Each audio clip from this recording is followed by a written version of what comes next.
Justo agarrando un poquito lo que ha mencionado es cierto, han habido y hay críticas al equipo Lavajato, al equipo especial, etcétera. Quiero rescatar un poco las palabras que nos dijo un invitado anterior a usted, el doctor Germán Juárez Atoche, que independientemente de las críticas, se han visto resultados.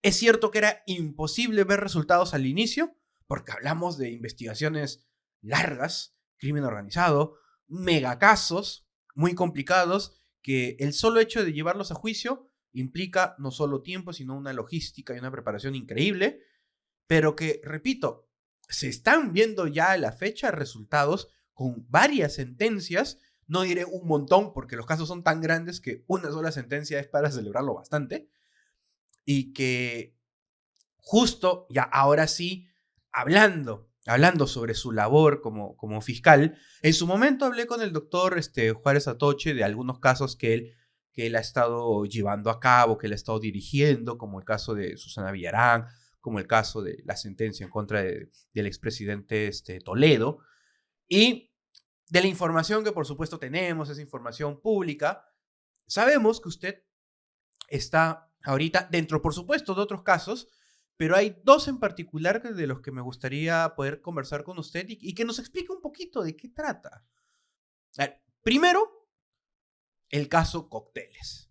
El caso Cócteles que, sin entrar a detalles, porque yo ciertamente tengo sí cierta cercanía con el caso y conozco los hechos, pero qué mejor que escucharlo de usted, sobre todo para quien nos esté viendo y más allá del concepto caso Cócteles y que sabemos que Keiko está investigada dentro de este caso, que hubo un juicio, pero que después hubo una nulidad y que tal vez no se entiende bien para un ciudadano común y corriente o incluso un abogado que no está empapado del caso, que es muy grande.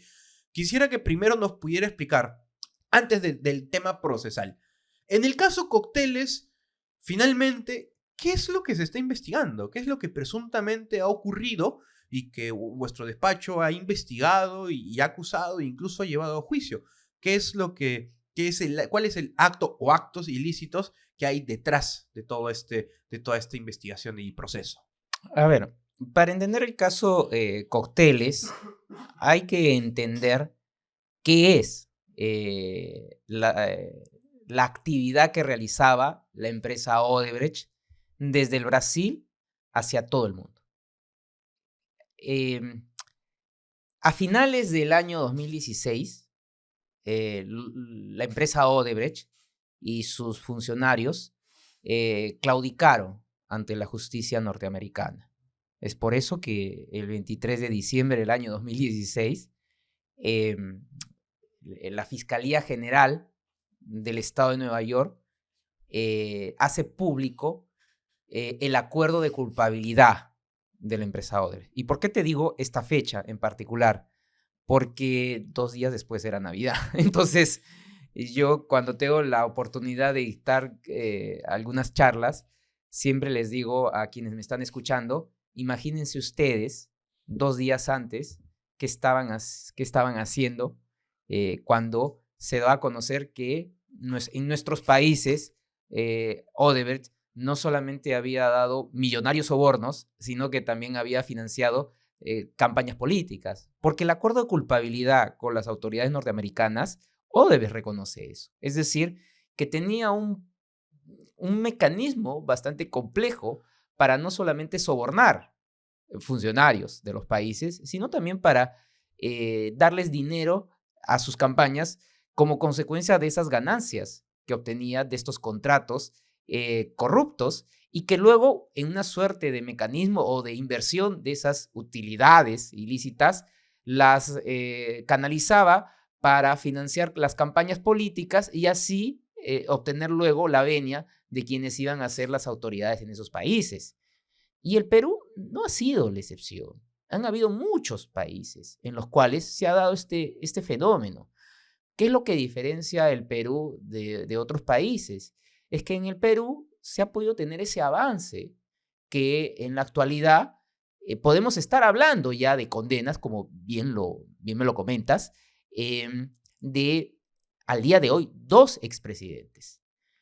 para que me puedan entender quienes nos están escuchando, la historia republicana de nuestro país registra 4 expresidentes de la República condenados. Augusto B. Leguía, condenado por corrupción. Alberto Fujimori, condenado también por corrupción, por si acaso. Aceptó cargos de peculado, de haberle entregado $15 millones a Vladimiro Montesinos. Tenemos al expresidente Alejandro Toledo, por el caso Lava-Jato, por la obra interoceánica, y este año el expresidente Ollanta por haber recibido dinero para su campaña política. Y a continuación se va a concluir el caso del expresidente Martín Vizcarra, también por el caso Lava-Jato, que está viendo el doctor Germán Juárez, de un excelente trabajo. Pero lo que te quiero indicar, de los 4 expresidentes que el Perú puede indicar están condenados, 2 corresponden al caso Lava-Jato. Entonces, es una situación histórica. No, hay quienes quieren menospreciar nuestro trabajo y decir no hay resultados. A ver, lo que estamos señalando son datos objetivos. ¿Esto tú lo puedes comparar en otros países? Mira, difícilmente. Pocas veces se suele llevar a una investigación a un expresidente y menos a un juicio oral. Hace poco a la expresidenta Cristina Fernández de Kirchner en Argentina la condenaron, pero está cumpliendo su sentencia en su domicilio, en su vivienda. Pero Condenada, finalmente. Condenada. Pero el pueblo argentino, o por lo menos quienes creían que se está haciendo justicia, celebraron un resultado de que la justicia llega finalmente. En nuestro país se ha roto ese mito de que hay personas con privilegios. Hay un artículo, no recuerdo en este momento, de un politólogo peruano que escribió de que el expresidente Alan García era uno de los últimos privilegiados de la nación, quien creía que la justicia no podía llegar a él. Alberto Vergara escribió eso. Es decir, en el Perú cualquier persona puede ser investigada, desde un expresidente hasta un ciudadano, hasta un fiscal. Yo tengo investigaciones que puedo considerarlas de denuncias calumniosas, pero me investigan. Me están investigando. Entonces estoy sometido. Lo que es un problema es que no se puede investigar y no se pueda sancionar los crímenes. Y eso es la impunidad. Y eso es lo que lamentablemente se quiere imponer en el país cuando, por ejemplo, vamos al caso Cocteles. El caso Cocteles era un caso que había llegado a juzgamiento el año pasado, con toda una campaña para desacreditar el caso, desacreditarme, delegitimarme, pero llegó a juicio oral. Y el Tribunal Constitucional, en 2 sentencias, se bajó el caso. Y ahora, ¿cuál es el estado del proceso? Que inéditamente llaman a un fiscal a una audiencia ante el Tribunal Constitucional en un habeas corpus, que era una causa ya cerrada a mayo de este año, y la reabren para incorporarme, y el pedido de la defensa es que se anule todo el caso y se archive. Y el Tribunal Constitucional puede ordenar el archivo según establezca si había una afectación al principio de legalidad. ¿Qué es lo que te quiero decir? Que no solamente el delito, el crimen, afecta a la sociedad, sino también la impunidad, porque la impunidad también tiene que ser reprochada. Es decir, esta poca capacidad o nula para sancionar delitos. Bueno, el Perú, afortunadamente, hace algún tiempo puede investigar y puede llevar a juicio oral, pero probablemente después del caso Cocteles se marque un antes y un después, porque el caso Cocteles lamentablemente nos va a conducir a que este dinero que la empresa Odebrecht penetró en las campañas políticas de varias agrupaciones políticas, seguramente el Tribunal Constitucional dará un manto de que no constituye un delito y por lo tanto saneará, yo escribí un artículo hace poco, saneará el financiamiento que han recibido estos partidos de dinero de procedencia delictiva, pero generará lamentablemente un precedente muy riesgoso cuando otras actividades delictivas inserten dinero en las campañas políticas. ¿Por qué? Porque lo que el Tribunal Constitucional definiría es que esto no es lavado de activos, a pesar de la casación de la Corte Suprema que estableció que sí puede configurar delito de lavado de activos, y por el contrario lo va a degradar a un delito de menor gravedad, como es el financiamiento ilegal a partidos políticos. Comprendo el debate y la discusión ante el Tribunal Constitucional. No me meto ahorita al menos en el fondo de ese asunto, porque es algo que el Tribunal Constitucional deberá dilucidar, donde, como usted dice, podrá dar este manto creando un precedente riesgoso, o tal vez rechazarlo. Creo yo que eso lo podremos ver un poco más, bueno, tal vez no un poco más, pero más adelante. Pero aún no me termina de quedar claro finalmente cuál es el acto concreto o el hecho concreto que se ve en el tema cócteles. ¿A qué me refiero? De lo que nos ha explicado, ya comprendo perfectamente Odebrecht, comprendo perfectamente este truncado sistema de sobornos multimillonarios a funcionarios y a postulantes a futuros cargos públicos. Entiendo a efectos de asegurar futuras mega obras de gran envergadura. Pero en el caso cócteles, entiendo Fuerza Popular y Fuerza 2011 en su momento, ¿qué es concretamente lo que habría realizado? Bueno, no solo Keiko, sino el hecho en general. ¿Qué es concretamente lo que habrían, independientemente de la calificación jurídica, por supuesto, qué es concretamente lo que habrían realizado como acto presuntamente ilícito? Aún no me queda completamente claro. No, y gracias, porque eso me motiva a poder utilizar tal vez términos para que me puedan entender. Y esto lo he tratado de explicar en 2 artículos. El primer artículo es 2 casos, un cordón umbilical, que trata el caso de Ollanta y de Keiko Fujimori. Es decir, ambas campañas en el año 2011 fueron financiadas con dinero de procedencia de la Caja 2, dinero que es de procedencia de las ganancias ilícitas que tiene la empresa Odebrecht. Si es que al candidato Ollanta Humala le entrega $3 millones para su campaña el año 2011 y actualmente está condenado, entonces la lógica básica Por analogía, que uno se mismo preguntaría. hecho, mismo derecho. Obviamente no estoy tratando de imponer la analogía ni que esto no se puede interpretar de manera jurídica, pero nuevamente Pero da esa sensación, porque el hecho es similar. la predictibilidad que debería llevarnos, ¿verdad? Claro, la predictibilidad de la justicia. Estamos ante un escenario tal vez no idéntico, pero similar en muchos detalles. Entiendo que su razonamiento es que la decisión judicial debería seguir esa misma línea o una línea parecida. Debió, ¿no? Porque finalmente era el mismo colegiado, condenó al expresidente Ollanta Humala, estaba juzgando a la señora Fujimori y extendieron los efectos de la sentencia del Tribunal Constitucional. Odebrecht tenía un departamento de sobornos. Es que probablemente no se conocen estos alcances de cómo es la corrupción transnacional. La corrupción transnacional no es como la corrupción local, en donde se comisiona seguramente a alguien de la empresa o al contador o al abogado que haga y pague el soborno. No. Cuando hablamos de un departamento de soborno es algo que no se tiene en la contabilidad. Es por eso que se le conoce como la caja 2. Es decir, la caja 1 es la caja contable, la caja auditable, la caja que sigue todo el procedimiento. La caja 2 es esa caja oculta. La invisible. La invisible, la que utiliza el Drowsys como un software que solamente tienen acceso a aquellas personas que van a manejar el pago del soborno. Pero que esa caja no solamente se alimenta para pagar el soborno, sino que como consecuencia de haber ganado una obra sobrevalorada, pues hay un porcentaje un monto muy superior al que debió costar realmente. Entonces, eso sirve para alimentar esa caja.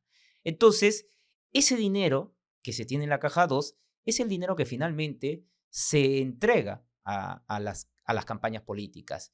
Y es ahí en donde comienza, pues, el delito. Es decir, cuando las personas comienzan a recibir este dinero, lo comienzan a captar y tienen como objetivo alejarlo de su origen. Es decir, hacerlo más distante de la procedencia del dinero y para que pueda luego limpiarse.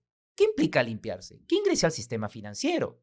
O sea, no es que reciben el $1.000.000. Y vas al banco y lo depositas. Exactamente. Imposible. Porque tendrían que haber hecho la declaración de procedencia. Lo que hacen es simplemente tener mecanismos de ocultamiento. Es decir, comenzamos a fraccionarlo y ahí viene el pitufeo, la utilización de cambistas, el pago de publicidad. Es decir, falsos aportantes. Falsos aportantes. Entonces, el dinero ingresa a las cuentas bancarias en montos menores y con ese dinero comienza a gestionarse los pagos en las campañas políticas. Es decir, el caso Cocteles es el caso con características similares al caso del expresidente Ollanta. Si quienes han seguido el juicio contra el expresidente Ollanta se darán cuenta que quienes fueron a declarar fueron falsos aportantes.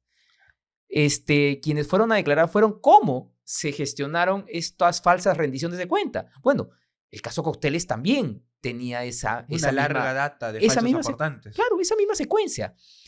Entonces, ¿a qué es lo que llegamos? Lo que llegamos es que, bueno, hay una justicia que lamentablemente no fue predictible porque nos vemos en un escenario, y ahí sí no concuerdo contigo, en donde el Tribunal Constitucional aparentemente ya tendría una decisión, y lo digo porque, y con todo el respeto que se merece las instituciones de nuestro Estado, porque esto yo lo había anunciado ya desde el año 2021 o 22 cuando presenté la acusación. La única manera de que el caso Cocteles, en el caso Cocteles no se haga justicia es con la utilización de la justicia constitucional. ¿Por qué? Porque el Tribunal Constitucional tiene un origen político y no lo podemos negar, no lo podemos desconocer. El Tribunal Constitucional se origina en el seno del Congreso de la República. ¿Quiénes eligen a los magistrados del Tribunal Constitucional? Las fuerzas políticas. Pero ¿qué es lo que se espera? Que cuando estén en el tribunal, cuando estén en el ejercicio de la función, en el máximo ente de la interpretación de la Constitución, el Tribunal Constitucional, pues se desvinculen de ese pasado político. Pero si tú me permites, con el derecho de crítica a las resoluciones judiciales que le asiste a todo ciudadano y ciudadana, vamos viendo de que algunas decisiones o muchas decisiones, lamentablemente, terminan validando muchas decisiones o leyes, normas que ha dado el Congreso de la República y que son reprochables jurídicamente. Entonces, el resultado, claro, no lo conocemos y seguramente espero que Gepus me invite para tal vez analizarlo y comentarlo. En su momento, cuando salga, su momento. Definitivamente vamos a necesitar leerlo y criticarlo. Porque claro, usted bien lo ha dicho, todo el mundo tiene este derecho constitucional de la libre crítica a las decisiones de las autoridades, que lo critiquemos, como yo también ampliamente he criticado algunas decisiones muy puntuales, forma parte de nuestro derecho democrático y constitucional. Ahora, dejando nuevamente por un momento de lado el tema del Tribunal Constitucional, procesalmente hablando, ¿cómo se encuentra ahorita el caso Cocteles? Porque algo se ha mencionado acerca de la nulidad del juicio y qué tanto se ha retrotraído esta situación. Estamos nuevamente a puertas de iniciar un juicio, estamos nuevamente a puertas de iniciar una etapa intermedia. ¿Cuál es la condición en la que se encuentra el caso? Lo explico en un artículo que entiendo va a salir en GEPUT también publicado. El juzgamiento se instaló el 1 de julio del año pasado, a pesar de que las defensas procuraban de que no se instalara. Se instaló y mira uno de los aspectos que se logra en este juzgamiento fue la aceptación de hechos por parte de la defensa de la señora Fujimori. Cito en este artículo los minutos exactos donde la abogada de la señora Fujimori reconoce haber recibido aportes, pero su planteamiento de cara al juzgamiento era de que eso no constituye una infracción penal, sino es una infracción administrativa. Es decir, después de muchos años, llegamos a un juicio oral en donde la defensa terminó claudicando y aceptando que la fiscalía tenía prueba de que había un hecho reprochable jurídicamente. Hemos estado actuando la prueba, testigos que han ido a juicio oral y han reconocido que eran falsos aportantes, hasta que el Tribunal Constitucional, en estas dos sentencias que te comenté, en la de el caso Arsenio Oreguardia, que estableció de que era un fiscal perjudicado, algo que no encontramos un En antecedente. algún momento me parece que conversé con usted acerca de específicamente de ese término, que dentro de la terminología penal, más allá de la constitucional, la palabra perjudicado es un poco ambigua. Es un sujeto pasivo, tal vez es un agraviado, o el sujeto pasivo que puede ser de la acción o que puede ser el delito, pero perjudicado a secas no tiene un amparo penal como para tener una claridad de la figura. Y eso sí, yo también lo he criticado, porque independientemente de la decisión, ahí, a mí, al menos a mí, más me confunde. Y tanto confunde, disculpa que haga este paréntesis al comentario, que incluso ya muchos quienes están siendo investigados aluden precisamente esta sentencia del caso Arsenio Oreguardia para pedir la exclusión del fiscal o de la autoridad que las está investigando o los está investigando. Bueno, retomo.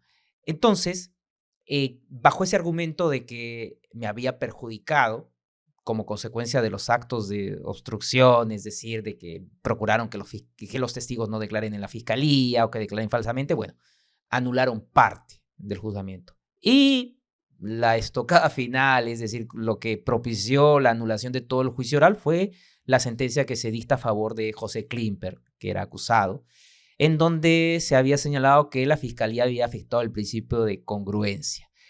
Pero mira, eran más de 40 acusados y en mayoría 2 de los jueces de juzgamiento deciden hacer extensivo una sentencia del Tribunal Constitucional. Y lo sabes bien por la experiencia en el litigio, que no todos tienen la misma condición al momento que son llevados a juicio oral. Es decir, las imputaciones son específicas. Bueno, ese ejercicio de haber determinado si los alcances se daba en cada una de las situaciones de los acusados, no lo hizo el colegiado en mayoría.